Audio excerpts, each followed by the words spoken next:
Om, selamat sore dengan suara saya ya. Terima kasih semuanya, terutama Pak Koming, Pak Yohanes yang sering ikut, Bu Maya sahabat saya, semua ini sahabat saya, terutama lagi Pak Yudi yang sudah berkenan datang, dosen saya, satu lagi Pak Yayah yang nggak bisa ikut. Saya benar-benar banyak terima kasih dapat ngikutin sharing saya. Hari ini saya membawakan sharing memang berbeda lagi sedikit tentang gen DNA ini yang sebetulnya yang saya cari, maka saya minta tolong juga. Saya benar-benar terima kasih Bapak Yudi karena ini adalah topik saya. Semoga pun saya bisa mengajukan karena bukan cuma kata saya, tetapi saya dengan berbagai tadi yang diceritakan oleh Pak Yudi, memang saya suka ke arah sains, terutama saya sebagai dokter juga. Nah, ini awal-awal dulu pertama kali kenapa saya sampai sekolah S1 dan terus saya teruskan ke S2, ini salah satu penyebabnya, dan akhirnya bisa saya tuangkan pada hampir di akhir saya sekolah ini. Jadi saya menemukan kemungkinan ada korelasi ya antara sains dan teologi, terutama gen yang kita tahu sampai hari ini pun dari perjanjian lama sampai perjanjian baru maupun sampai zaman sekarang banyak orang yang jatuh bangun di dalam dosa. Makanya judulnya DNA Allah yang terkontaminasi. Nah, itu sekarang saya cerita. Dan sebetulnya ada main cerita, ada main body teori, itu berdasarkan spiritual, body, emotion, dan mind. Itu semuanya berhubungan. Kenapa seperti itu?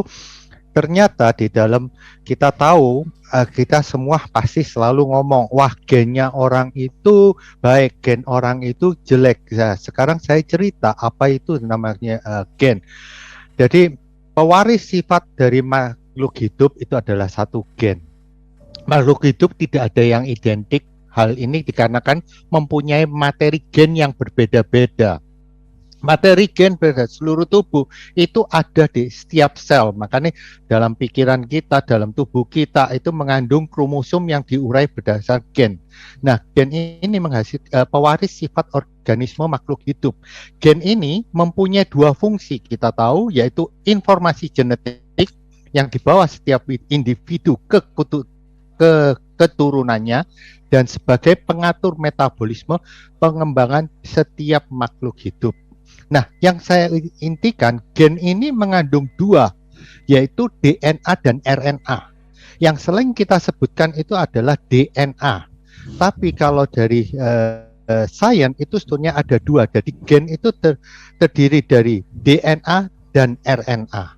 Nah, kalau kita ngelihat gen, kita tahulah film Jurassic Park yang mana diambil intinya, kemudian akhirnya bisa dibentuk, istilahnya di cloning, yang rencana untuk manusia. Apakah mungkin? Saya nggak berani jawab, tapi kalau secara teologi saya pun terus terang tidak setuju. Tapi gen ini pasti membawa sifat semuanya dari turun-temurun. Kalau ditanya, apakah cuma dari kakek orang tua saya? Tidak, dari kakek nenek, pasti dari kakek nenek nurunkan sebelum-sebelumnya juga sama. Saya ngambil dari kakek nenek, nurun ke orang tua kita turun ke kita, otomatis sifat kakek nenek itu pasti ada ke kita. Demikian juga ke anak, itu pasti turunan juga dari kakek nenek, kemudian orang tua kita, terus dari kita sebagai orang tua itu pasti nurun ke anak karena pasti ada gennya. Makanya kalau dari kedokteran selalu dianggap kanker itu penyebabnya dari mana, dokter? Turunan kan itu. Nah, kalau saya jawab bisa ya, bisa tidak. Karena semua orang tidak pasti boleh dikatakan bahwa turunan, tapi tidak pasti diturunkan. Dengan maksud bahwa gen tapi tidak selalu menjadi kanker. Kenapa seperti itu? Karena nanti saya ceritakan di dalam ini. Nah, ini intinya. Jadi gen itu terdiri dari dua, DNA dan RNA yang saya tekankan. Apa itu DNA? Saya ngambil langsung DNA itu yang nyusun salah satu asam nukleat menyusun DNA, menyusun gen. Yang saya utamakan itu adalah garis merah. DNA itu membawa informasi genetik, memiliki peran dan pewaris sifat. Ini yang saya tekankan. Pewaris sifat dan informasi genetik mengekspresikan informasi genetik.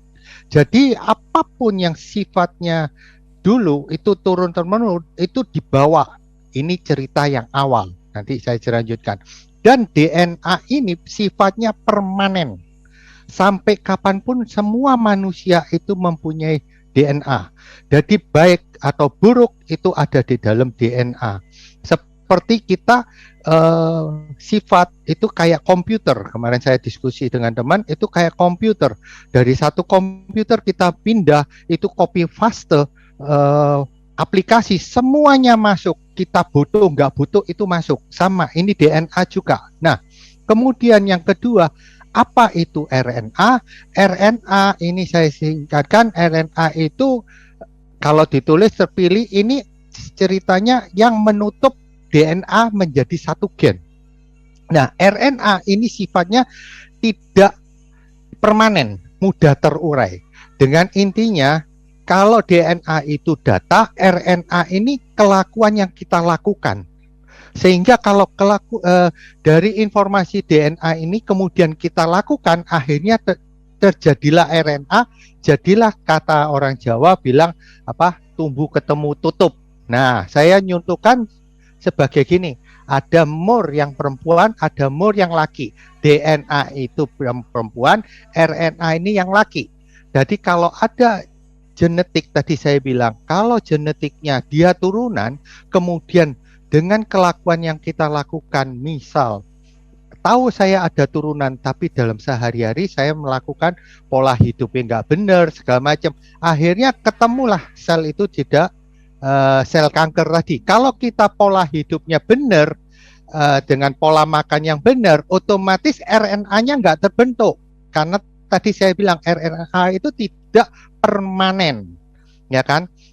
Nanti saya ceritakan berikutnya, ini dari Science. Ini salah satu bukunya adalah Biology of Belief yang ditemukan oleh Bruce Lipton. Itu salah satu bukunya, nanti saya ceritakan apa. Dia seorang ateis, tapi hasil akhirnya begitu hebat buat saya. Nah, saya cerita ini seperti itu. Jadi kalau misal saya maksudkan, ada orang yang turunannya jelek, kasarnya orang tuanya pemarah, kan anaknya tidak selalu jadi pemarah. Tapi kalau anaknya ini dilakukan dengan pengalaman segala macam, akhirnya dia karena tekanan segala macam atau melihat orang tuanya, akhirnya dia melakukan seperti folder kosong DNA ini yang diturunkan, kemasuklah pengalaman, akhirnya terjadilah gen itu mulai terbentuk dari orang tuanya. Makanya ada istilah like a father, like a son, katanya kan gitu. Nah, ini salah satunya. Jadi kalau misalnya RNA ini tidak permanen, kita tidak melakukan dan anak ini diajari sesuatu yang ke arah terutama teologi, spiritualnya dikuatkan, otomatis gen ini kosong, cuman DNA ini kosong, folder kosong doang, tidak terisi. Nah, itu ceritanya kalau secara sains. Kenapa saya bilang seperti itu? Ini kita lihat, saya ngambil penyu hijau, ya kan, sama burung Arktik. Arktik ini ceritanya. Kita tahu penyu hijau ini 300 mil, dia tinggal di pantai Brasil. Kalau melahirkan itu dia menempuh 300 mil jauhnya ke pulau Argentine, itu 300 mil, dia bertelur di sana. Walaupun anaknya ini kan lahirnya di pulau Argentine, tapi bisa bermigrasi ke Brasil. Nah, padahal kan tidak pernah tahu lewatnya. Demikian juga burung Arktik itu bermigrasi sepanjang yang terpanjang juga dia tulisannya 25.000 mil. Padahal mereka anaknya kan tidak pernah tahu pulau kutub utara di Antartika, terus dia bertelurnya di tempat lain, kan belum pernah ke sana. Tapi kenapa seperti itu? Nah, itu namanya saya bilang DNA yang dilakukan sehingga mereka semua punya bakat kasarnya gitu. Nah, demikian juga makanya saya bilang di dalam Alkitab kita punya DNA Allah sebetulnya dari awal kalau kita lihat. Kenapa saya bilang gitu? Kita pasti sebelum kenal Tuhan pun beberapa orang pun melakukan kebaikan. Binatang pun sama kita lihat, ya kan? Nah, ini saya cerita kenapa seperti itu DNA. Jadi aslinya kalau kita dari Alkitab kita ngelihat, kita itu punya DNA Allah. Cuman karena kegiatan sehari-hari, saya bilang RNA-nya tidak dilakukan, sehingga kasarnya folder DNA Allah ini hanyalah kosong, tidak terisi, tidak ketemu tutupnya, kasarnya seperti itu, ya kan? Nah, ini kita lihat dari kejadian. Kenapa? Kita dari awal kita tahu kita kan dibentuk serupa dengan Allah, makanya DNA kita adalah DNA Allah sebetulnya. Cuman bukan terbentuk jadi gen, cuma DNA, ya, karena permanen, sampai kapanpun kita membawa. Nah, ternyata kita lihat dari perkembangannya DNA Allah yang dari Adam yang melakukan kesalahan, itu ada cerita namanya, ternyata penelitian yang baru saya lupa tahun berapa, itu ada namanya epigenetik. Epigenetik itu apa? Gen yang mengalami perubahan, bukan mutasi, tapi gen ini dipengaruhi oleh fenotip. Fenotip itu apa? Pengalaman hidup yang kasarnya terkontaminasi. Jadi DNA Allah ini kemudian ada bertambah-tambahnya dengan gen epigenetik namanya. Nah, sehingga ini kita lihat ya, berasal dari bahasa Yunani, epi berarti di atasnya, menutupi dari gen tersebut, tidak ada perubahan dari gen DNA aslinya. Nah, ini berlaku apabila kita melakukan dengan kesadaran diri. Itu apa? Kalau kita dipaksa karena seseorang misal disuruh berubah bukan dari kemauan sendiri, dia tidak akan merubah gennya gitu. Jadi karena dia masih punya dasar gen yang jelek tadi, DNA yang jelek. Nah, kalau ditanyain ini salah satu dari sains. Kalau dari psikologi modern yang saya dapat, itu ada namanya teori pikiran yang sekarang masuk di dalam psikologi modern. Nah, kita tahu yang dalam manusia waktu lahir itu sebetulnya tidak ada pikiran sama sekali. Jadi waktu lahir anak ini adalah seperti ini. Jadi foldernya itu adalah folder kosong, pikirannya tidak terisi apapun. Makanya kalau ditanyain turunannya anak ini pemarah memang dari aslinya, mana ada anak itu marah dari lahir terus langsung marah-marah, kan tidak ada. Atau kemarin permintaan Pak siapa ya kemarin Derikson yang satunya yang ngarah itu LGBT, tidak ada. Tuhan menciptakan itu setengah wanita setengah perempuan, tidak ada. Adanya itu laki atau perempuan. Dan sifat anak pun sebetulnya pure adalah sifat yang nurut. Jadi seperti itu. Jadi kosong sama sekali.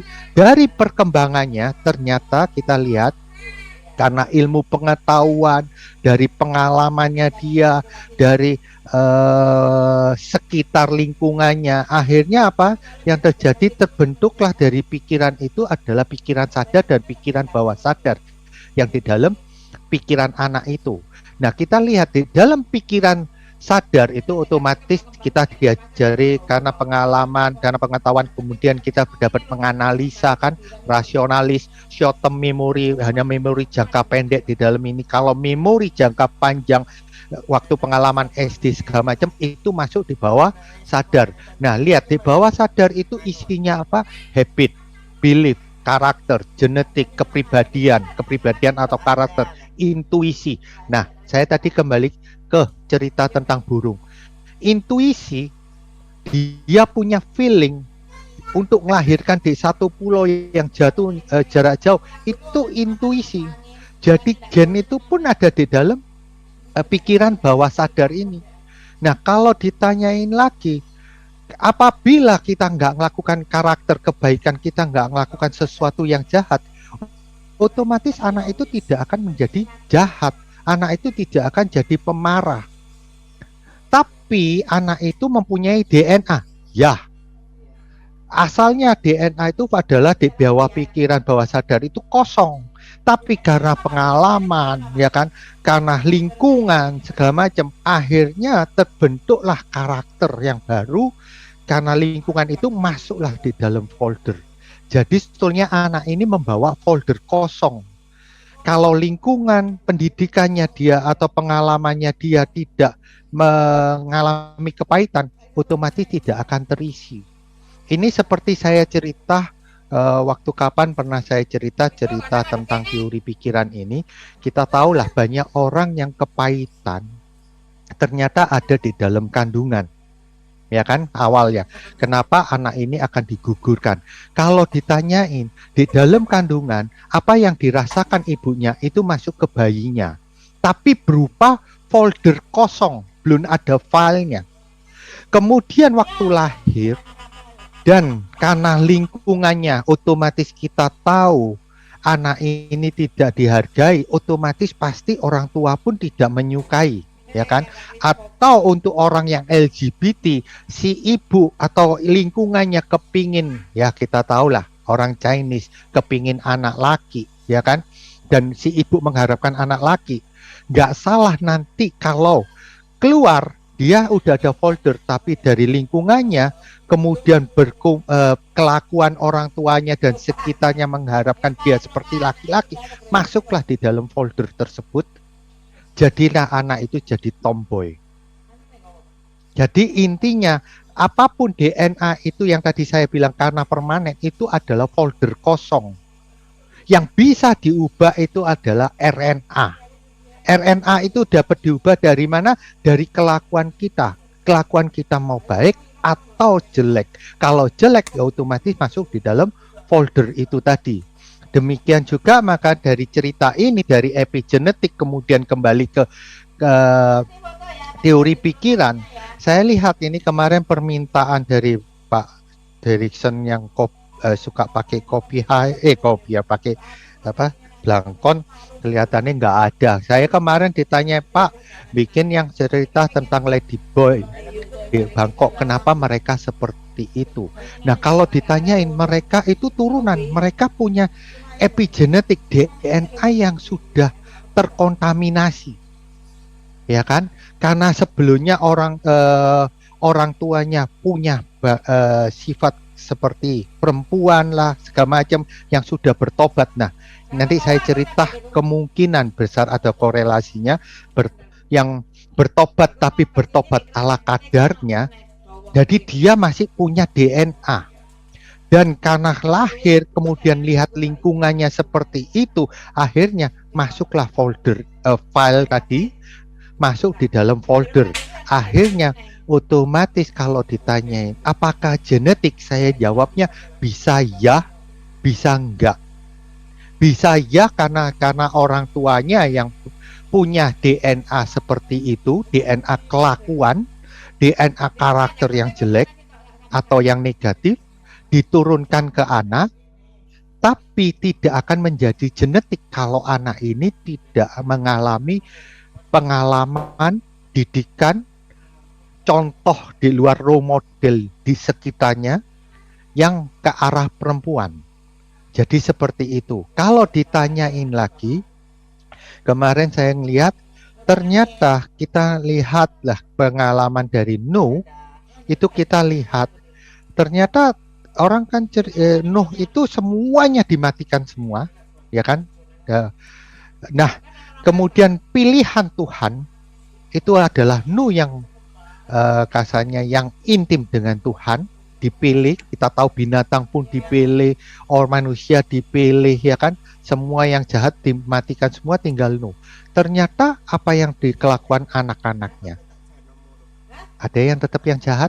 Harusnya orang tuanya baik, anaknya sudah baik. Pertanyaan saya kurang tahu apakah Nuh ini benar-benar secara hati ngikut Tuhan Kita tidak tahu karena apa? Ada peristiwa epigenetiknya, dia nurunkan kesalahan Adam masih dibawa. Itu yang saya ceritakan.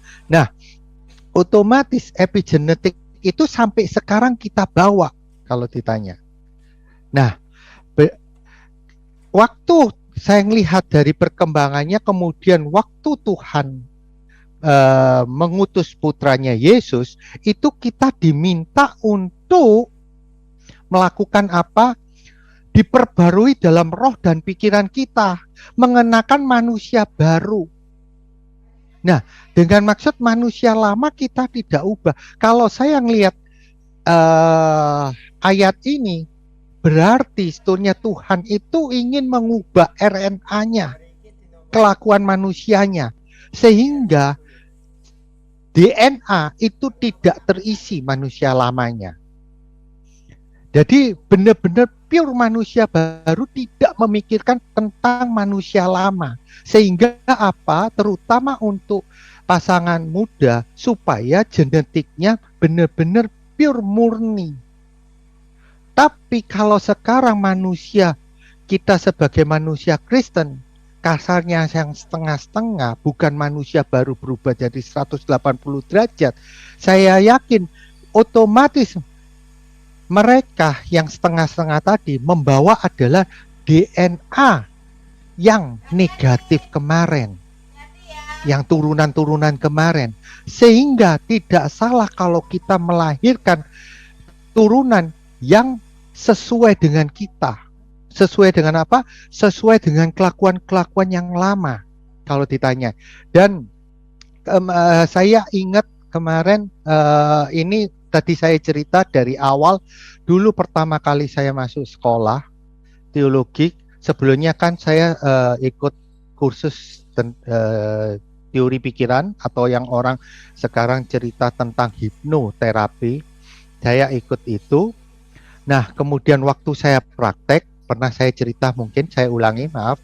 Waktu itu ada sekitar, anggap aja 5 orang, ibu, yang mana mereka ingin cerai, baik yang Muslim maupun Kristen, ya kan? Nah, waktu salah satu, ini yang 5 ini kalau nggak salah banyak sebetulnya, yang 5 ini yang Kristen.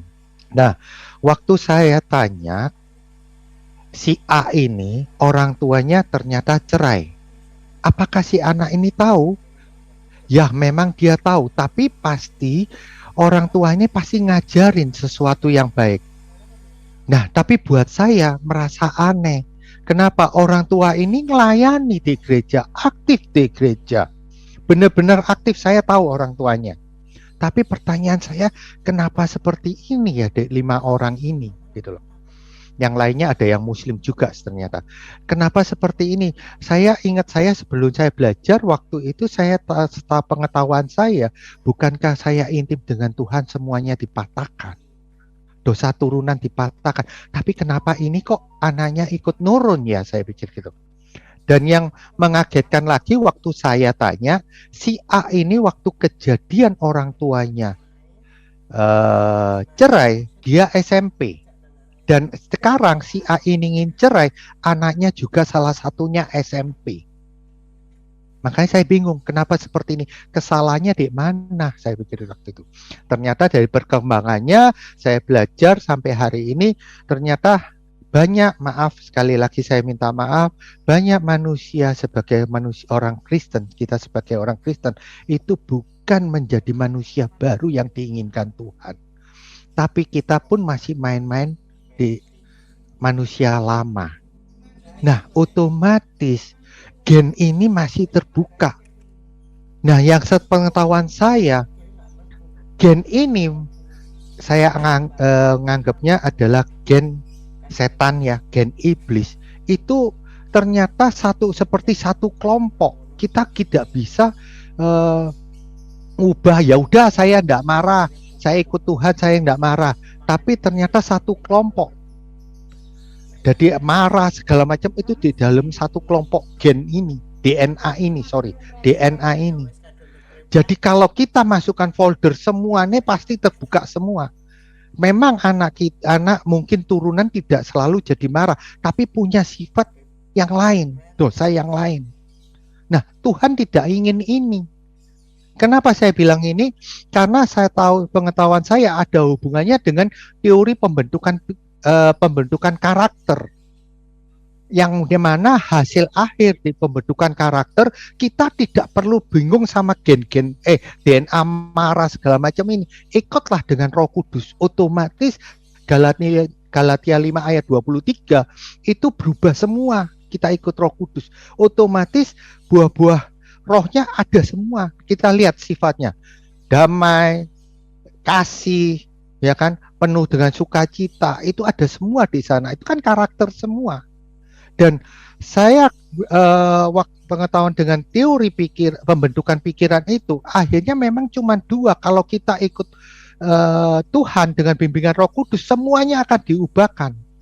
Ya, kalau diubahkan semua, berarti kan tidak ada yang ngisi RNA tadi.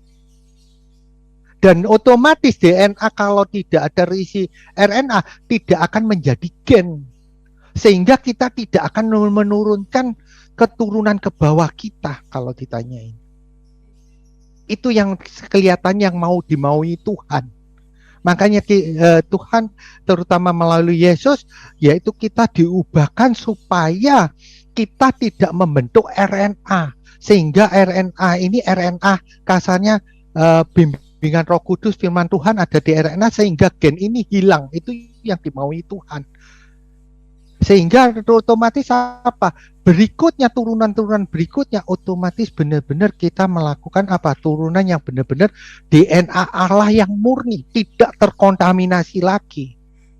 Kasarnya kayak epigenetik, satu akhirnya bertumpuk-tumpuk dengan yang lainnya, dengan epigenetik segala macam. Kalau ditanyain seperti itu, kenapa manusia baru bukan manusia zamannya Adam? Karena kita ada pengetahuan di dalam gen tadi, kan ada DNA pengetahuan, kan sumber pengetahuan segala macam, tapi semua pengetahuan yang kita dapat itu hanya untuk kemuliaan Tuhan. Itu yang saya ceritakan. Jadi semua kelakuan apapun tidak ada negatifnya. Sehingga seperti rencana Tuhan yang awal, kalau ditanyai, kita diserahkan bumi dan langit. Melayani seperti itu. Jadi untuk kemuliaan Tuhan.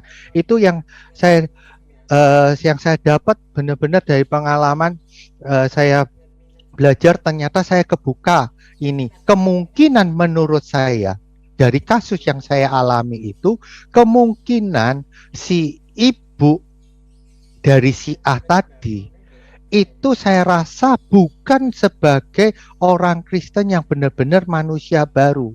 Sehingga DNA-nya tetap bawa ke anaknya, dan anaknya tidak diajari secara spiritual. Mungkin karena kelakuan ibunya yang mungkin juga bawa waktu melahirkan, ibunya benar-benar murni, tapi DNA-nya tetap diisi, sehingga dia copy paste ke anaknya. Kalau ditanyain lagi secara teori pikiran pun disebutkan, kalau kita ngubah program di bawah pikiran kita manusia, otomatis terjadi belief terjadi rule terjadi behavior. Saya tunjukkan, kalau kita diajari kayak kemarin dari anak-anak, kita nerima barang atau memberikan barang pakai tangan kanan, kita percaya. Kalau ditanya aturannya di mana, nggak ada, itu suruhan orang tua. Kita udah diprogram, kemudian kita percaya tangan kanan itu adalah baik, kemudian kita bentuk satu rule, aturan sendiri, tangan kiri itu adalah jelek, tangan kanan adalah baik.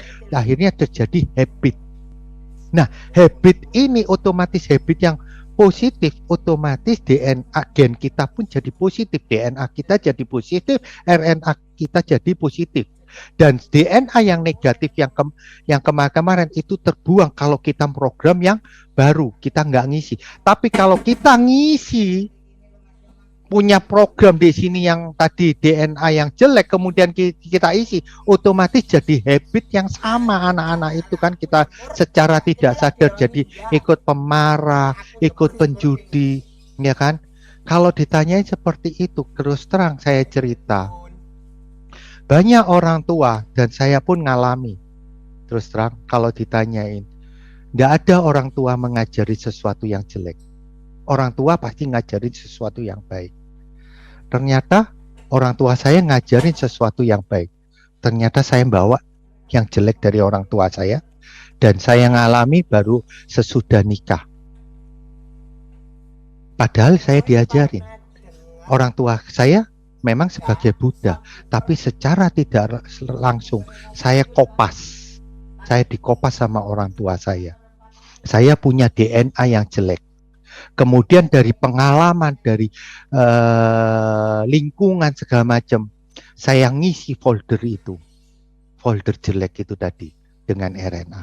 Akhirnya saya jatuh dalam dosa, sama dengan orang tua saya. Padahal saya udah diajarin, tidak ada orang tua ngajarin sesuatu yang jelek untuk anaknya. Tapi secara tidak sadar saya melakukan. Nah, makanya saya mungkin ya saya tidak tahu ya, dari perjalanan itu, dari pengalaman saya sebagai terapis, saya tidak ingin anak-anak yang lain maupun anak saya mengalami, mempunyai gen yang jelek, kasarnya DNA dan RNA yang jelek. Itu yang saya inginkan. Nah, ini yang saya dapatkan. Kemudian apa yang di ayatnya berikutnya kita tahu, lihat Kolose 3 ayat 9b sampai 10. Ini cerita Rasul Paulus di Kolose kan. Karena kamu telah meninggalkan manusia lama serta kelakuannya dan telah mengenakan manusia baru yang terus-menerus diperbarui untuk memperoleh pengetahuan yang benar menurut gambar Khalqnya. Ini yang akhirnya saya akui, memang di dalam teori pikiran pun saya betulkan secara praktek, itu yang diperlukan adalah mentoring mereka dan terus-menerus melakukan kelakuan baik. Kasarnya apa? Saya tidak ingin membentuk RNA negatif saya, sehingga DNA saya tidak terisi, DNA folder jelek saya tidak terisi. Itu yang akan saya lakukan sampai hari ini. Ini yang saya dapatkan. Kemudian kemarin saya diskusi dengan beberapa teman, kalau ditanyain sampai berapa lama ya ini saya melakukan ini, saya enggak tahu. Ketemunya kemarin di dalam cerita tentang dosa turunan 3-4 turunan, itu ada di Keluaran 20 ayat 5, Ulangan 5 ayat 9, Bilangan 14 ayat 18, dan Keluaran 34 ayat 7. Apakah saya melakukan untuk pasangan baru, melakukan sebagai manusia baru, sehingga DNA-nya DNA Allah benar-benar, dan DNA setan yang saya sebutkan tadi, saya minta maaf, tidak terisi sampai 3-4 turunan, sehingga turunan berikutnya benar-benar murni. Saya kurang tahu, saya tidak ke arah sana, saya belum mencari, tapi kemarin saya terbesit di pikiran saya, seingat saya ada turunan itu sampai 3-4 turunan. Nah, akhirnya dicarikan sama sahabat saya, ketemuannya ayat-ayat itu. Terus terang, saya memang masih baru, sehingga ayat-ayat saya kurang hafal banget. Dan itu yang saya lakukan. Jadi cerita ini dan tentang DNA, tadi saya cerita berdasarkan Bruce Lipton penelitian, dan salah satunya lagi penelitian di United Kingdom kalau salah, di Inggris juga. Nah, yang saya ceritakan, Bruce Lipton ini adalah seorang ateis. Dia meneliti tentang epigenetik. Hasil akhirnya yang tadi saya bilang, yang mengejutkan buat saya, dia bilang kalau ingin mengubah epigenetikmu menjadi gen yang baik, ikutlah Tuhan. Dia sampai bilang itu. Itu yang dia sampaikan. Walaupun dia bilang, walaupun saya seorang ateis, cara yang diajarkan di dalam Alkitab itu benar-benar untuk mengubah epigenetik. Kurang lebih seperti itu yang dia sampaikan. Cuman itu saya bisa sampaikan. Saya minta maaf kalau kekurangannya. Makasih banyak.